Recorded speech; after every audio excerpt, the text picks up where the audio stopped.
Hello, I'm Peter Okwache. Welcome to Focus on Africa. Our top stories. Lockdown in Zimbabwe, where tough restrictions have laid bare the country's political tensions and a growing economic crisis.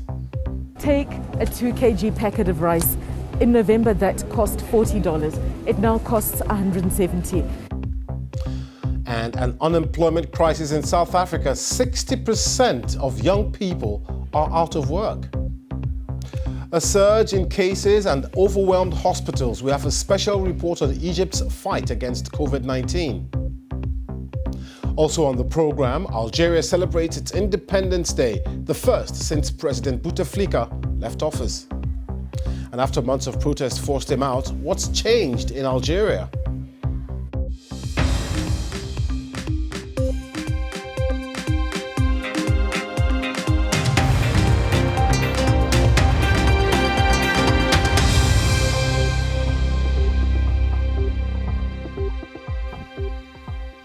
Thanks for joining us here on Focus on Africa from BBC World News. The economic and political crisis in Zimbabwe seems to be worsening.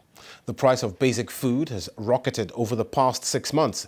In June, the cost of fuel went up by 150% and the value of the dollar continues to tumble. The coronavirus lockdown, which was meant to slow the spread of the disease, has instead accelerated that sense of crisis. And the opposition says the government is using the lockdown to crack down on civil liberties. The BBC's Shengai Nyoka reports from Harare. After 3 hard months of lockdown, patience is wearing thin. Whistling protests are an expression of that anger. Almost every church that is related to politics. The organizers, the main opposition Movement for Democratic Change Alliance, say that the lockdown is being used as a cover for a crackdown. The lockdown has been, a key enabler to the suppression of democratic space in Zimbabwe. 7 of our 10 political provinces have had their provincial leadership being called, questioned, and in some instances arrested. Our organizer has also been arrested. After one recent MDC protest, 3 of his female colleagues say they were abducted, tortured, and sexually assaulted. They were arrested and charged, accused of fabricating the story and violating lockdown rules. And while the political temperatures rise, the lockdown has laid bare the economic cracks. Annual inflation has surged to close to 800% and prices increase weekly. To give you a sense of just how fast prices are rising, let's look at some basic items. Take a 2 kg packet of rice. In November, that cost $40. It now costs $170. And then we come to maize meal, which is a staple for most families. In November, that cost $130. It now costs $800. And the salaries are just not keeping up. The supermarket shelves are stacked with goods, but few can afford them. Trolleys are near empty. Basics are now considered luxuries. I could afford to buy meat for my children. Now I can't even buy meat for them. It's hard. President Emerson Mnangagwa's popularity seemed assured when he came to power with the military's help in 2017. But now he looks on ever more shaky ground. The local currency's value has tumbled. The government says it's a victim of economic saboteurs, and the opposition claims of abduction, part of a regime change agenda. It's a ridiculous play acting. They were calculated to besmirch the image of government, and they were effective to that extent. It's a reality that every country is suffering because of COVID-19. And why would Zimbabwe be an exception? It's also a reality that most countries, especially developing countries, were supported by the multilateral institutions. Zimbabwe is an exception. Zimbabwe's crises never seem to end, and it's left its people weary and broken. And no income in the community means some businesses are struggling to stay afloat during the lockdown. Customer traffic has slowed to a trickle in this shop. Emmanuel Machinganu has been sitting with stock for weeks. Before the lockdown, things were good. It's now quiet. As you can see, there are no people who are getting in and out buying. So we are almost 2 or 5 minutes in here, and nobody came in. Therefore, no money. Nothing is happening. I'm just shocked. If I'm going to be like what I used to be. Soldiers and police are out enforcing the lockdown restrictions. With less than 800 COVID-19 cases, Zimbabwe is winning one war. But an increasingly toxic combination of political and economic fallout may prove more dangerous than COVID-19 could ever be. Shingai Nyoka, BBC News, Harare. At nearly 60%, South Africa's youth unemployment rate is the highest in the world. And as the COVID-19 pandemic continues to hammer the economy, there's no relief in sight for the millions of job seekers aged 15 to 34 years. So what options do they have in a country that's in a recession while simultaneously facing a public health crisis? The BBC's Vumana Mkhize has been finding out more. They say a good pool player is a sign of a misspent youth. But for 26-year-old Linda Mdodana, that couldn't be further from the truth. He fears joblessness will erode the best years of his life. Linda is one of over 8 million young people aged between 15 and 34 who are unemployed. It's tough. It's very, very tough, my brother. The children need to eat. We need to get money. We need to have clothes to wear. We need toothbrushes and toiletries. And if we can't find work, we end up doing things we shouldn't be doing. South Africa's unemployment crisis shouldn't be seen in isolation. 78% of grade 4 learners are illiterate in any language, and this is despite 6% of GDP being spent on education. The dropout rates are also very high. 58% of grade 1s don't go on to complete high school. Unemployment in South Africa has a race, class, gender, and even geographic dimension. And it is particularly rife amongst those who have not had a shot at higher education and training. 20-year-old Nkosana Gwaza is a high school graduate who feels let down by the system. When we were still in school, we were told that if you really do well in a matric, you'd be able to obtain a job, of which is not true. We struggle with what we want to do after we finish school, because it's really broad out here. Yeah. So do you feel like there wasn't any career advice when you were still in school? It wasn't emphasized on enough, so to say. South Africa is no country for young people, particularly from an employment point of view. With a jobless rate of nearly 60%, many young people are struggling to see a future. And the COVID-19 pandemic has exacerbated an already untenable situation, which could see a generation of youth being condemned to a life of inequality and poverty. Mangoba Zungu is determined to ensure this generation of youth succeeds. He runs an initiative called Get Ready, which trains graduates to be hands-on and tries to find them jobs. We give them communication techniques so that when they go into interviews, they are more confident. We give them problem-solving techniques so that when they get into the workplace, they don't just make up the numbers, but they thrive in the workplace. We give them insights into real-world challenges that our corporate partners present to us. The overall jobless rate in South Africa is just over 30%, but that figure is set to rise as the effect of COVID-19 continues to be felt across the economy. Vumana Mkhize, BBC News, Johannesburg. Well, many other African countries are also grappling with high youth unemployment. Let's delve a bit further into the matter now. I'm joined by Raphael Obonyo. He's an Africa youth policy analyst who's worked extensively with the United Nations and the World Bank. He's live from Nairobi. And Raphael, we've seen the South African example now, but we know this problem resonates across the continent. Just how bad is it? Thank you, Peter. 60% of Africa's unemployed are youth, and there's no doubt youth unemployment is a huge problem in Africa. But normally there's now a growing trend that is normally ignored of employed but jobless young people, which is the category that really government needs to look at and deal with more careful and more decisively. We are in the middle of a pandemic, and many young people have been hugely affected.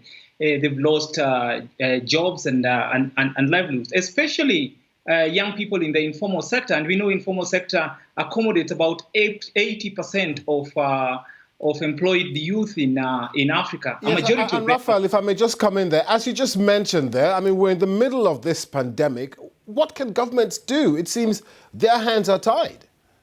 I don't think their hands are tied. I think that governments can do quite a bit, especially in terms of reaching out to private sector, engaging private sector, reaching out to other actors, supporting solutions by young people. We've seen, like in Liberia, where government has established a national youth task force against COVID-19. In places like Gambia, where government is supporting young entrepreneurs with tailoring skills to meet the demand of a high demand of protective face masks and such other initiatives. So I think government has a primary role to provide an enabling environment and to provide opportunities for young people. And if governments don't do this, I mean, what's the potential to happen post-COVID-19? Let me start by saying that COVID-19 is not just a public health problem. COVID-19 has a potential security threat. It poses a threat to political stability, social cohesion, economic growth, and development. A majority of young people who are unemployed are going to get impatient, especially if government cannot help them to rebuild their livelihoods. And this is a recipe for chaos. Young people are going to cause, and we are likely to see unrest. We are likely to see riots and revolts. I was back in Korogosho here in Nairobi, where I was born and brought up. I went to distribute some equipments and sanitizers, and young people were telling me, we've been washing our hands. We are washing our hands. We will continue washing our hands, but we have nothing to eat. So indeed, Raphael, I mean, you've written extensively about, being born poor, growing up poor, and how you managed to move out of that situation. I mean, what advice would you give young people on the continent today who are despondent and feel there is no way out for them? To young people, I think they shouldn't give up hope. But most importantly, government must has a responsibility to provide enabling environment for young people to thrive. But young people must not forget that they also have an important role. They can utilize this COVID-19, to come up with innovative ideas. They should work together, form groups, come up with different formations, strengthen their voices and approach investors, private sectors, government, non-governmental organizations to support some of the ideas that they have. Okay, Raphael Obonyo, he's a African youth policy analyst there, speaking to me live from Nairobi. Thank you very much for your insight into this story. Thank you. Thank you so much. Now, the new president of Malawi, Lazarus Chakwera, has pledged to end corruption and donor dependency. He was speaking at his official inauguration 2 weeks after winning the rerun of last year's election. The ceremony was held at Malawi's army headquarters with just 100 guests to maintain social distancing due to the pandemic. Mr. Chakwera said too many administrations had promised good governance but delivered poverty. Before we can begin to rebuild, we must clear the rubble of corruption, for it has left our taxes in ruins. We must clear the rubble of laziness, for it has left our infrastructure in ruins. Malawi's President Lazarus Chakwera there. Now, you remember back in February, Egypt was the first country on the continent to confirm a case of coronavirus. It's officially registered around 75,000 cases so far, but the real numbers are widely believed to be much higher. And the healthcare system is struggling to cope. Some COVID-19 patients have already died after failing to find a bed in public hospitals. The BBC's Sally Nabil reports from Cairo. A bleak clue on how Egypt is coping with coronavirus. These volunteers from a local charity are rushing to deliver much-needed aid to a public hospital. The country confirmed the first COVID-19 case in mid-February. But in recent weeks, the number of reported cases has surged rapidly. The health system, struggling long before the pandemic, is now overwhelmed. We talked to Ahmed, who desperately had to isolate his sick mother at home after failing to find her a place in nearly 10 public hospitals. The doctor told me I can't do anything for you. The only thing I have here is a pen. Take her to another hospital. They had no oxygen tanks, no equipment to measure blood pressure, absolutely nothing. Ahmed's mother survived, but many others didn't. We've talked to dozens who have lost family members to the virus. They refused to go on camera, but told us how harrowing it felt to watch a loved one dying slowly. They found public hospitals overly crowded and private ones too expensive. Once again, it's volunteers who step in to help. They even provide equipment like oxygen tanks for coronavirus patients who suffer breathing issues. We can't be an alternative to hospitals. We only try to help until the patient is moved to a hospital. It was the first time to realize that a person's life depends on us. So we have to do our best. We visited people whose oxygen levels dropped to 60. Then they gradually improved. It felt great. The army, a very powerful institution here, has recently built a huge field hospital for coronavirus treatment. It has around 4,000 beds. The government has long denied reports about overcrowded hospitals. It says patients are advised to self-isolate at home if they are not at risk. Like many other countries, the economy here cannot afford a longer lockdown. But the worst of the pandemic is not over yet, and if people are left with little defenses, there are fears the situation will only deteriorate. Sally Nabil, BBC News, Cairo. This is Focus on Africa from BBC World News with me, Peter Okwoche. Still to come, the remains of Algerian resistance fighters are returned from France after 170 years. I'm Peter Okwoche. Welcome back. The 23rd International AIDS Conference is underway. It's being held virtually, of course, due to the coronavirus, and the pandemic will be one of the subjects discussed, particularly how it affects those with HIV and how the huge effort to confront coronavirus might impact HIV research, funding and treatment.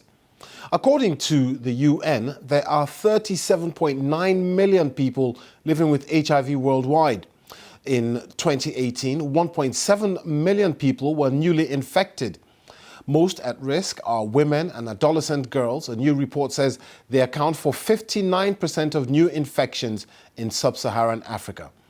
The BBC's Rhoda Odiambo spoke to UNAIDS Executive Director Winnie Byanyima about these figures and starts by asking why young women and girls are more vulnerable. It's because of the structural barriers that many girls are not in school, they are not in the safe space. We need to get all girls in schools up to the end of secondary. It's because of the social norms that justify sexual violence, violence in sexual relations. Let's now look at access to treatment because a key pillar in ensuring that people live longer for those who have tested positive for HIV is that they adhere to treatment. And now with 2 of the HIV drugs being repurposed as therapeutics in COVID-19, has this affected the uptake of HIV medicines and as well as adherence to treatment? We know that there are 38 million people globally living with HIV. Of these, 25.4 million are on treatment. That's huge progress, but 12.6 million are not on treatment, and many of those are in this region of Africa. We need to fight to get more on treatment, and once on treatment, to adhere and stay on treatment. You asked the question about supplies. Yes, we are seeing disruptions because of COVID. We are seeing disruptions as a result of companies switching to produce perhaps better paying products like PPEs. You could find that, for example, a pair of gloves may cost more, give a bigger profit than a condom. I'm not saying that's the case, but it is a possibility that companies are switching to make products for COVID and dropping the ball on products for HIV prevention and treatment. We are monitoring that. We are seeing disruptions because of border closures, because of lockdown measures. And these disruptions mean that at the point of use, people are not getting what they need. So we are monitoring all this, and we have put out an alert that if these serious disruptions continue for another 6 months, we could have an additional 500,000 AIDS-related deaths in Africa alone. That's Winnie Byanyima, the Executive Director of UNAIDS, speaking to my colleague Rhoda Odiambo. Now, this weekend, Algeria buried the remains of 24 resistance fighters returned from France after 170 years.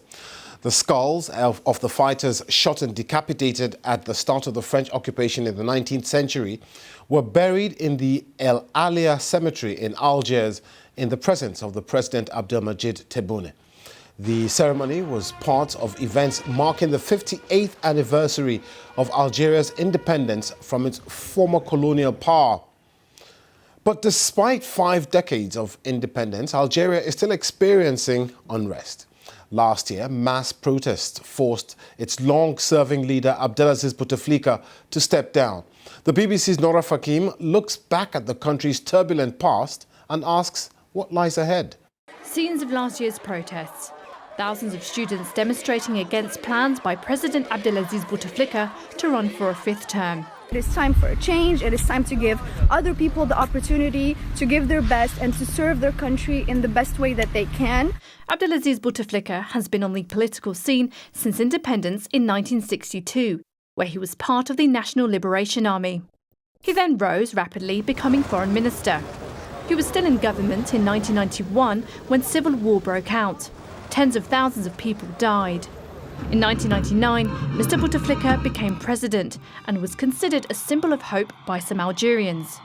Despite his achievements, there are those who felt Algeria hasn't achieved much since decolonisation. Algeria is 130 years of colonization, 7 years of war, 30 years of communism, 10 years of civil war, and 20 years of Bouteflika. It is really difficult in this case to imagine a rapid development in a country under such pressures. Mr. Bouteflika was in power for 20 years, but the massive protests forced him to resign in 2019. The man in power now is Abdelmadjid Tebboune, who took over, promising radical change. But many Algerians are still unhappy about the lack of true democracy, like this musician, who's still trying to protest for change in his music. The song talks about someone who has not succeeded in life, but he thinks that politics is the solution, and this is what we see today. People who are in politics but are not competent. They got in because of either connections or money, and they feel that they are entitled to be politicians. Et ils s'engagent, ils ont pas froid aux yeux. Et donc c'est des gens qui n'ont aucune compétence. On his part, President Tebboune has responded to the recent protests by introducing draft amendments to the constitution to boost freedoms and give Parliament a greater role in decision-making. One of the biggest concerns, however, still remains, such as unemployment amongst the youth and whether the current government will be able to shake off the influence of the military regime. Noor Fakim, BBC News. Let's just bring you a quick update on our top story, the economic impact of the coronavirus lockdown in Zimbabwe. And police there have arrested 12 nurses during a protest outside a hospital in Harare. Health workers are holding demonstrations demanding to be paid in US dollars because of massive inflation. And that's it on Focus on Africa. Thanks for watching. I'm Peter Okwoche. See you again soon.